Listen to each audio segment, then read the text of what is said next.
በስመ አብ ወወልድ ወመንፈስ ቅዱስ አሐዱ አምላክ አሜን። መጽሐፈ ሲራክ ምዕራፍ 46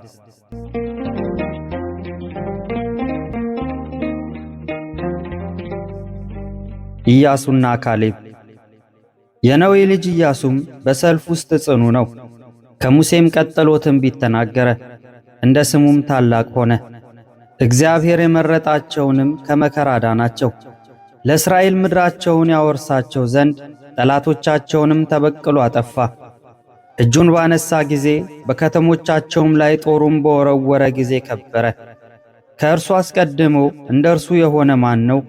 እርሱ እግዚአብሔርም ጠላቶቹን ተዋጋለት። ፀሐይ በቃሉ የቆመች አይደለምን? አንዲቱስ ቀን 2 ቀን የሆነች አይደለምን? በዙሪያው ያሉ ጠላቶቹ ባስጨነቁት ጊዜ ኃያልና ልዑል እግዚአብሔርን ጠራው። ገናና እግዚአብሔርም በበረድና በጽኑ ኃይል መለሰለት። በተጣሏቸው በአሕዛብ ላይ አዘነበባቸው፣ የተዋጓቸውንም በገደል ውስጥ አጠፏቸው። ሕዝቡ ኃይሉን ያውቁ ዘንድ የሚዋጋላቸው እግዚአብሔር ነውና ኃይሉን አከታትሎ ከእርሱ ጋር አደረገላቸው። በሙሴም ዘመን ከእርሱ ጋር ይቅርታን አደረገ። እርሱና የዮፎኒ ልጅ ካሌብ በጠላት ፊት ተከራከሩ፣ ሕዝቡንም በደልን ከለከሏቸው፣ ክፉን ጉርጉሮንም አስተዋቸው። ከ600,000 አርበኞችም የዳኑ እነርሱ 2 ብቻ ናቸው። ወተትና ማር ወደምታፈስ ወደ ከነዓንም ገቡ። እግዚአብሔርም ለካሌብ ኃይልን ሰጠው፣ እስኪያረጅም ድረስ ከእርሱ ጋር ኖረ። ወደ ከፍተኛውም ምድር አወጣው፣ ልጆቹም ርስታቸውን ተካፈሉ። የእስራኤል ልጆች ሁሉ እግዚአብሔርን መከተል መልካም እንደሆነ ያውቁ ዘንድ። መሳፍንት። በየስማቸው የተጠሩ የእስራኤል መሳፍንት፣ ልቦናቸውም ያልሰሰነ ሰዎች ሁሉ፣ እግዚአብሔርንም ያልተዉት ሰዎች ሁሉ ስም አጠራራቸው የተባረከ ይሁን። በኖሩበትም አገር አጥንቶቻቸው ደስ ይበላቸው፣ ልጆቻቸውም ይባረኩ ይክበሩ። ሳሙኤልም በእግዚአብሔር ዘንድ የተወደደ ነበር፣ በእግዚአብሔርም ዘንድ ነቢይ ነበር። ለሕዝቡ ንጉሥን ቀብቶ አነገሠ፣ በእግዚአብሔር ሕግም ማኅበሩን ገዛ። እግዚአብሔርም ያዕቆብን አከበረው፣ በእምነቱና ትንቢቱ ጸና፣ በቃሉም እውነተኛ ራእይ ተገለጠ። የበግም ጠቦት ሲሰዋ ጠላቶቹ ከበው ባስጨነቁት ጊዜ ኃያል እግዚአብሔርን ጠራው። እግዚአብሔርም በሰማይ አንጐደጐደ፣ በታላቅ ጩኸትም ድምፁን አሰማ። የፍልስጤምንና የጤግሮስን ነገሥታት ሁሉ አጠፋቸው። የሚሞትበትም ቀን ሳይደርስ ለእግዚአብሔርና ለመሲሑ የማንንም ሰው ገንዘብ ከገንዘባቸው እስከ ጫማ ድረስ እንዳልወሰደ ከእነርሱም የከሰሰው እንደሌለ አዳኘ። ከሞተም በኋላ ትንቢት ተናገረ፣ የንጉሡንም ሞት ተናገረ።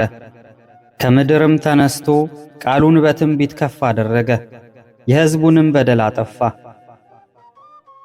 ምዕራፍ 47 ናታንና ዳዊት። ከእርሱም በኋላ ናታን ተነሳ፣ በዳዊት ዘመን ትንቢት ተናገረ። ስቡን ከድህነቱ መሥዋዕት እንደሚለዩ እንደዚሁ ዳዊትን ከእስራኤል ልጆች ተለየ። በእርሱም ዘንድ አንበሳ እንደ ፍየል ጠቦት፣ ግስላም እንደ በግ ጠቦት ነበር። በወጣትነቱ አርበኛን የገደለ አይደለምን? እጁንስ አንስቶ ድንጋይ በወነጨፈ ጊዜ ጎልያድን ግንባሩን የመታው ናላውንም የበጠበጠው አይደለምን? የሕዝቡንስ ተግዳሮት ያስወገደ አይደለምን? ልዑል እግዚአብሔርን ለምኖታልና በሰልፉ ኃይለኛውን ሰው ይገድል ዘንድ የወገኖቹንም ቀንድ ያጸና ዘንድ በቀኝ እጁ ኃይልን ሰጠው። ዘፋኞቹም ዳዊትን 10,000 ገዳይ አሉት፣ በእግዚአብሔርም በረከት አመሰገኑት። የክብር ዘውድንም ተቀዳጀ፣ በዙሪያው ያሉትን ጠላቶቹንም ቀጣቀጣቸው። ጠላቶቹ ፍልስጤማውያንንም አዋረዳቸው፣ እስከ ዛሬም ድረስ ቀንዳቸውን ሰበረ። በሚሠራው ሥራ ሁሉ ቅዱስና ልዑል እግዚአብሔርን በምስጋና ቃል አመሰገነ። በፍጹም ልቡን ፈጣሪውን አመሰገነው ወደደውም። በመሠዊያውም ፊት መዘምራንን መደበ፣ የቃላቸውም ዜማ ያማረና የጣፈጠ ነበር። መልካም በዓልንም አደረገ፣ ዓመቱን ሁሉ ደስ አሰኘ፣ ቅዱስ ስሙንም አመሰገነው። ቅድስናውም ከነግ ጀምሮ ይነገራል። እግዚአብሔርም ኃጢአቱን አስተሰረየለት፣ ቀንዱንም ለዘላለሙ ከፍ ከፍ አደረገለት። የተባረከች መንግሥትን የእስራኤልንም የክብር ዙፋን ሰጠው። ስለ ንጉሥ ሰለሞን። ከእርሱም በኋላ ጠቢብ የሆነ ልጁ ተተካለት፣ ስለ እርሱም በስፋት ኖረ። ሰለሞንም በሰላም ዘመን ነገሠ። እግዚአብሔርም በዙሪያው ካሉት ሁሉ አሳረፈው። በስሙ ቤትን ሠራ፣ የዘላለም መቅደሱንም አዘጋጀ። ሰለሞን ሆይ ከሕፃንነትህ ጀምሮ ጥበብህ እንዴት በዛ! ማስተዋልህም እንደ ፈሳሽ ውሃ ሞላ። ጥበብህ ምድርን ሸፈነቻት፣ ምሳሌ የነገርከን ትርጓሜዋ በዛ። ስምህም እስከ ሩቅ ደሴት ድረስ ተሰማ፣ ስለ ሰላምህም ተወደድ። አገሮችም ስለ መዝሙርህ፣ ስለ ምሳሌህ፣ ስለ እንቆቅልሾችህና ስለ ትርጓሜዎችህ አደነቁ። የእስራኤል አምላክ በተባለ በእግዚአብሔር ስም ወርቁንም እንደ እርሳስ አደለብኸው፣ ብርንም እንደ ማዕድን ቅልቅል መላኸው። ሴቶች ልቦናህን ለወጡት፣ በሥጋህም ሰለጠኑብህ። ክብርህን አስነቀፍክ፣ ዘርህንም አሳደፍ። በልጆችህም ላይ መቅሰፍትንና ጥፋትን አመጣህ። ስንፍናህም አስደነገጠኝ፣ መንግሥትህም ተከፈለ። ዓመፀኛ መንግሥትም ከኤፍሬም መጣች። እግዚአብሔር ግን ቸርነቱን አልተወም፣ ሥራውንም አላጠፋም፣ የጻድቃኑንም ልጆች አልደመሰሰም። የሚወዱትንም ሰዎች ዘር አላጠፋም። ለያዕቆብም ቅሬትን ሰጠው፣ ከእርሱም ለዳዊት ሥርን ሰጠው። ሮብዓምና ኢዮርብዓም። ሰለሞንም እንደ አባቶቹ አረፈ። ከእርሱም በኋላ አእምሮ የሌለው ልጁን ለእስራኤል ተወ። ይኸውም ሕዝቡን በምክሩ ያሳመጻቸው ሮብዓም ነው። እስራኤልን ያሳታቸው ለኤፍሬምም የኀጢአት መንገድ ያሳየ የናባጥ ልጅ ኢዮርብዓም ነበረ። ኀጢአታቸውም ፈጽሞ በዛ፣ ከሀገራቸውም አስወጥቶ ሰደዳቸው። ፍዳቸውም እስክትደርስባቸው ድረስ ኀጢአትን ሁሉ ፈለጓት። ምዕራፍ 48 ነቢዩ ኤልያስ። ነቢዩ ኤልያስም እንደ እሳት ተነሣ፣ ቃሉም እንደ ነበልባል ያቃጥል ነበር።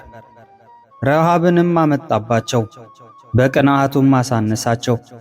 በእግዚአብሔርም ቃል ሰማይን ዘጋው፣ ከሰማይም እሳትን 3 ጊዜ አወረደ። ኤልያስ ሆይ በተአምራትህ እንዴት ከበርህ!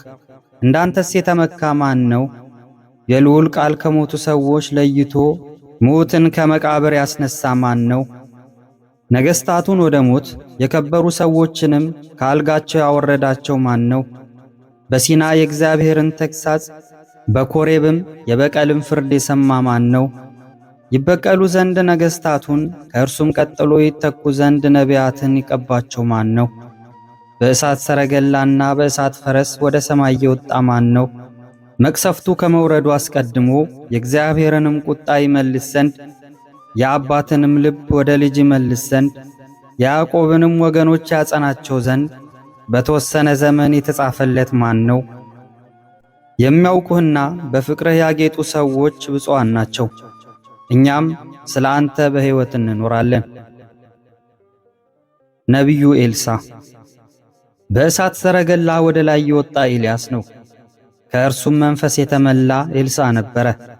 በዘመኑም አለቆች አላስደነገጡትም። ማንም እርሱን የተቋቋመው አልነበረም። ከነገሩም ሁሉ የተሳነው አልነበረም። ከሞተም በኋላ በድኑ ትንቢትን ተናገረ። በሕይወቱም ሳለ ጽድቅ ተአምራትን አደረገ። በሞቱም ሥራው ድንቅ ነበረ።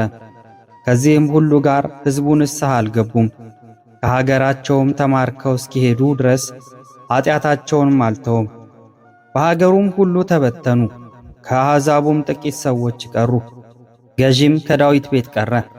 ከእነርሱም ደግ ሥራ የሠሩ ነበሩ፣ ኀጢአትንም ያበዟት ነበሩ። ንጉሥ ሕዝቅያስ። ሕዝቅያስም ከተማውን አጸና፣ በመካከልም ውሃን አስገባ። ዓለቱንም በብረት ቆፈረ፣ የውሃ መስኖ አሰራ። ሰናክሬምም በዘመኑ ዘመተ፣ ራፋስቂስንም ላከው። ወደ እርሱም ሄዶ በጽዮን ላይ እጁን አነሣ፣ ታበየ፣ ክፉንም ከፍ ከፍ አድርጎ ተናገረ።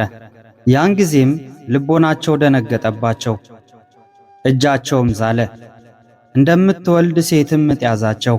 ይቅር ባይ እግዚአብሔርንም ለመኑት። እጃቸውንም ወደ እርሱ አነሱ። ቅዱሱም ከሰማይ ፈጥኖ ሰማቸው፣ በኢሳይያስም እጅ አዳናቸው። የአሦርንም ሰራዊት አጠፋ፣ መልአኩም አጠፋቸው። ሕዝቅያስ እግዚአብሔርን ደስ የሚያሰኘው ሥራ ሰርቶአልና በራእዩ ታላቅና ታማኝ የነበረው ነቢዩ ኢሳይያስም እንዳዘዘው የአባቱ የዳዊትን መንገድ አጽንቶአልና ፀሐይም በዘመኑ ከመሄድ ወደ ኋላ ተመለሰች። ለንጉሡም ዘመን ጨመረለት። በታላቅ መንፈስም በመጨረሻ የሚሆነውን አየ። በጽዮንም ያለቅሱትንም አጽናናቸው። ለዘላለሙ የሚሆነውን የተሰወረውንም ሳይሆን ተናገረ። ምዕራፍ 49 ንጉሥ ኢዮስያስ። የኢዮስያስ መታሰቢያው በቀማሚ ብልሃት እንደተቀመመ ሽቱ ነው፣ እንደ ማርም በአፍ ሁሉ ጣፋጭ ነው። በመጠጥ ግብዣም ጊዜ እንደ ዘፈን ነው። እርሱ የቀና ነው። ሕዝቡንም መለሳቸው፣ የኀጢአትንም ሁሉ ርኩሰት አስወገደ። ልቦናውም ወደ እግዚአብሔር አቀና፣ በኀጢአትም ዘመን ጽድቅን አጸናት። ከዳዊት ከሕዝቅኤልና ከኢዮስያስ በቀር ሁሉም በድለዋል፣ የልዑልን ሕግ ትተዋልና። የይሁዳ ነገሥታት ታለቁ፣ ኃይላቸው ለሌላ ሰጥተዋልና፣ ክብራቸውንም ለሌላ ሕዝብ ሰጥተዋልና። ነቢዩ ኤርምያስ። የተመረጠችውንና የተቀደሰችውን ከተማ አቃጠሏት፣ መከራ አጽንተውባታልና። እንደ ነቢዩ ኤርምያስ ትንቢት ጎዳናዋን አጠፉ፣ አሰቃይተዋታልና። እርሱ ግን ነቢይ ይሆን ዘንድ ይነቅል ዘንድ ያጠፋም ዘንድ እንደዚሁም ይተክል ዘንድ ይሰራም ዘንድ በእናቱ ማኅፀን ተመረጠ። ነቢዩ ሕዝቅኤል። ሕዝቅኤልም የጌትነቱን ራእይ አየ፣ እግዚአብሔርንም በኪሩቤል ሰረገላ ላይ አየው። ጠላቶቹንም በመዓት አሰባቸው፣ የጻድቃንንም ጎዳናቸውን በመልካም አቀና። የ12ቱ ነቢያትም አጽሞቻቸው በየቦታቸው ለመለሙ። ያዕቆብን አጽናንተውታልና በታመነ ተስፋም አድነውታልና። ዘሩባቤልን እንዴት እናገነው ይሆን? እርሱስ በቀኝ እጅ እንዳለ እንደ ሐቲም ቀለበት ነው። የዮሴዴቅ ልጅ ዮሴዕም እንዲሁ ነበረ። በዘመናቸውም ቤተ መቅደስን ሠሩ፣ ለዘላለም ክብር የተዘጋጀ የእግዚአብሔርንም ሕዝብ አከበሩት። የነህምያም መታሰቢያው ብዙ ነው። የወደቀችውን ቅጽር አነሳልን፣ ደጃፎቿንም አቆመልን፣ ቁልፉንም ሠራልን፣ ቤታችንንም ገነባልን። እንደ ሄኖክ ያለ ሰው በምድር የተፈጠረ የለም። እርሱ ከዚህ ዓለም ተወሰደ። እንደ ዮሴፍ ያለ ሰው አልተወለደም።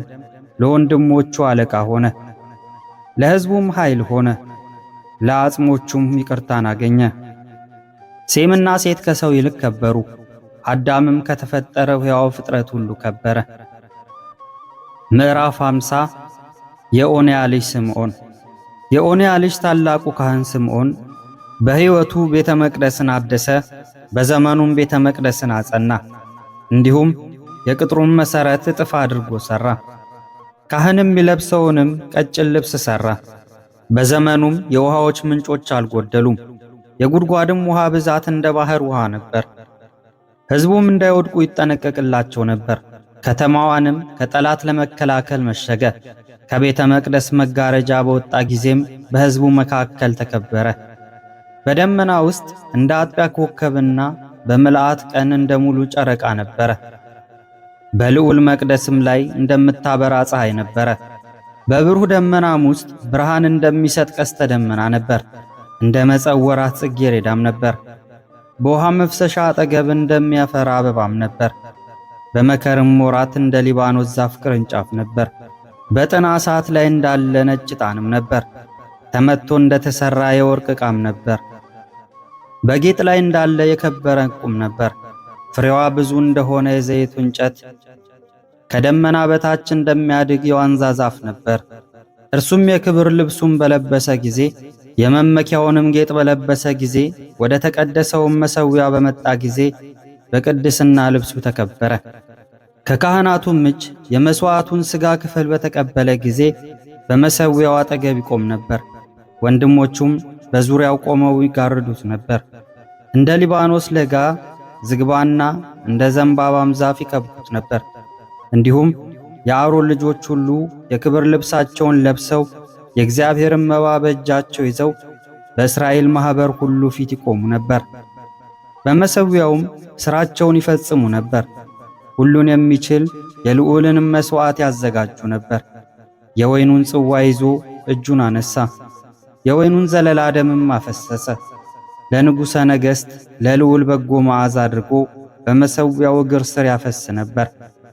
የአሮን ልጆችም እየጮኹ ምስጋናውን ይናገሩ ነበር።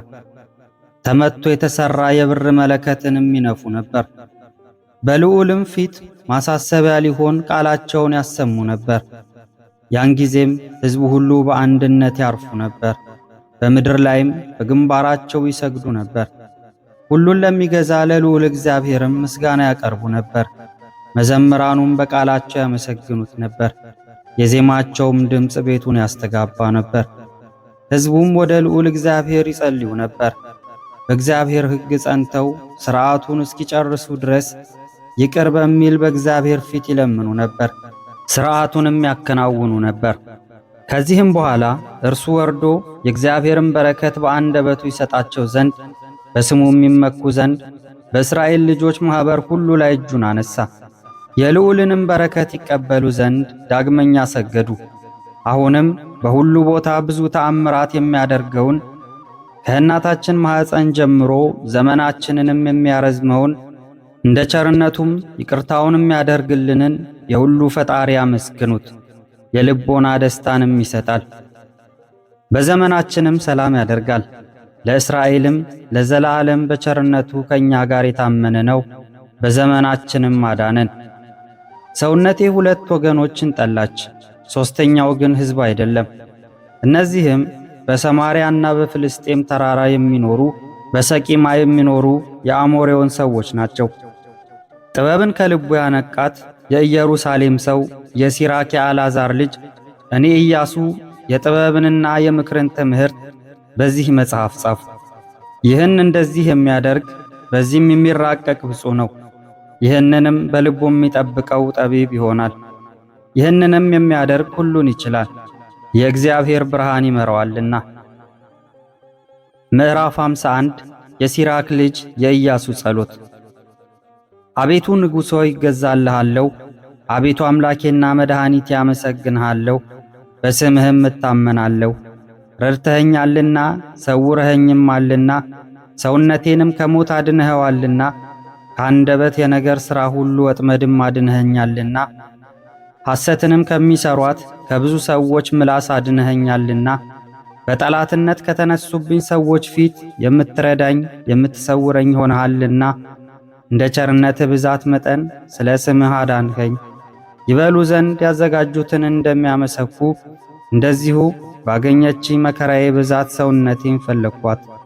ቋያ እንደከበበው በእሳት መካከል እንደማይቃጠል ከታችም ከመቃብር ሆድ ከረከሰ አንደበትም ከሐሰትም ቃልም አዳንኸኝ። ወደ ንጉሥ በሚያጣላ ዓመፀኛ አንደበት ሰውነቴ ወደ ሞት ደረሰች፣ ሕይወቴም ለመቃብር ደረሰች። በዙሪያዬም ከበቡኝ፣ የሚረዳኝም አጣሁ። የሚያድነኝ ሰው እንዳለ ብዬ ተመለከትሁ፣ ግን ማንም አልነበረም። አቤቱ ይቅርታህን አሰብሁ፣ ዓለም ከተፈጠረ ጀምሮ የነበረ ሥራህን አሰብሁ። አንተን ተስፋ የሚያደርጉ ሰዎች ከጠላታቸውም የምታድናቸው ብፁዓን ናቸውና ልመናዬንም ከምድር ወደ ላይ ከፍ ከፍ አደረግሁ። ከሞትም እድን ዘንድ ጸለይሁ። አባቴና ጌታዬ እግዚአብሔርም ረዳቴ በሌለበት ትዕቢተኞች በተነሱበት ወራት በመከራዬ ጊዜ አትለየኝ አልሁት። ስምህም ለዘላለም አመሰግናለሁ፣ እገዛልሃለሁ፣ ምስጋናህንም እናገራለሁ። ልመናዬንም ሰማኸኝ፣ ከሞትም አዳንኸኝ፣ መከራ ከሚመጣበት ቀንም አዳንኸኝ። ስለዚህም ነገር እገዛልሃለሁ፣ አመሰግንሃለሁ። አቤቱ ስምህንም አመሰግናለሁ። እኔ ሕፃን ሳለሁ ሳልሳሳት ጥበብን መረጥኳት፣ በጸሎቴም መረጥኳት። በቤተ መቅደስም ስለ እርሷ ለመንኩ፣ ለዘለዓለምም እመረምራታለሁ። ፍሬዋም እንደ ተክል ፍሬ በዛ፣ ልቦናዬም በእርሷ ደስ አለው። እግሬም በእውነት ቆመች፣ ከሕፃንነቴ ጀምሮ ፍለጋዋን ተከተልሁ። በጆሮዬም ፈጽሜ ያደመጥኳት መረጥኳትም። እኔም ብዙ ጥበብን አገኘሁ፣ በእርሷም ከፍ ከፍ አልኩ። ጥበብን የሰጠኝ እግዚአብሔርንም አመሰግነዋለሁ። አደርጋትም ዘንድ አሰብኩ፣ ለበጎ ነገርም ቀናው፣ አላፍርምም። ሰውነቴም በእርሷ ተበረታታች። በሥራዬ ተራቀሁ፣ እጆቼን ወደ ላይ አነሳሁ፣ ለድንቁርናዬም አለቀስኩላት። ሰውነቴንም ወደ እርሷ አቀናሁ፣ በንጽሕናም አገኘኋት። ልቦናዬንም ከመጀመሪያ ጀምሮ ከእርሷ ጋር አጸናሁ። ስለዚህም እግዚአብሔር አልጣለኝም። ሰውነቴም ለእርሷ ታወከች፣ መረመረቻትም። ስለዚህም መልካም ሀብትን ገንዘብ አደረግሁ። እግዚአብሔርም አንደበትን ዋጋ አድርጎ ሰጠኝ፣ በእርሷም አመሰግነዋለሁ። እናንተ አላዋቂዎች ወደ እኔ ቅረቡ፣ በጥበብ ቤትም ትኖራላችሁ። እንዴት አጣችኋት? እስኪ ንገሩኝ። ሰውነታችሁስ ፈጽማ እንደምን ተጠማች? አፌን ከፍቼ ያለ ዋጋ ገንዘብ አድርጓት ብዬ ተናገርሁ። አንገታችሁን ዝቅ አድርጉ፣ ቀንበሯንም ተሸከሙ። ሰውነታችሁም ጥበብን ትቀበል፣ እርሷን ማግኘት ቅርብ ነውና። እነሆ ጥቂት ደክሜ በእርሷ ብዙ ትርፍ እንዳገኘው በዐይናችሁ ተመልከቱ። ከብዙ ብር ይልቅ ጥበብን ምረጧት፣ ቁጥር ከሌለው ከወርቅም ይልቅ ገንዘብ አድርጓት። ሰውነታችሁም በቸርነቱ ደስ ይበላት፣ እርሱንም ማመስገን አትፈሩ። በጊዜ ዋጋችሁን ይሰጣችሁ ዘንድ ጊዜው ሳይደርስ ሥራችሁን ስሩ። የሲራክ ጥበብ ተፈጸመ።